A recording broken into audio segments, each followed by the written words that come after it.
Eto mga boss, pinakagrabing hard foul ang nakita natin dito. Oh. Yun oh, basag oh. Grabe.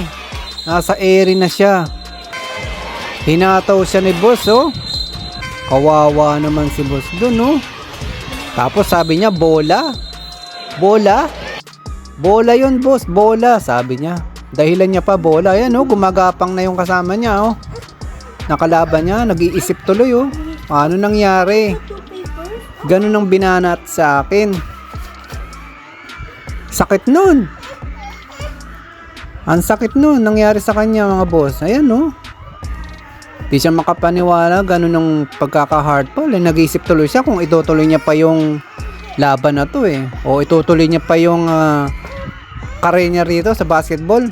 Sobrang nakakatakot po boss mga boss yung kanyang nakuwang hard foul dun sa isang kalaban nila na yun. Kahit ba bata-bata pa lang ang laban na to, pero delikado po yung nangyari sa kanya na yun. Tingnan nyo. Pwedeng matapos career niya dun. Grabe, bagsak niya, di ba? Ito yung salarin, no? Ito po, ayan, oh. Ayan, oh. Nangangatwiran pa. Bola, bola. Kung bola, hindi naman lilipad ng gano'n. Nababagsak. Tingnan nyo yung ganyan. Oh, nasa area siya. Delikado. Ang sama ng pagkakabagsak ni boss dito. Iba talaga yung bagsak niya rito. Matuto siyang lumagar sa ipapaul niya. Nasa area na oh. Sinabayan niya talaga eh. Ilan kaya pusta nito? Milyon siguro pusta nito mga boss.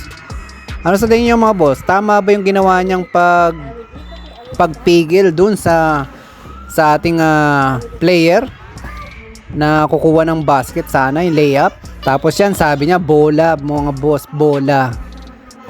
Ano sa tingin niyo mga boss? Comment kayo mga boss kung tama ba ang kanyang ginawa sa kanyang kalaban dito.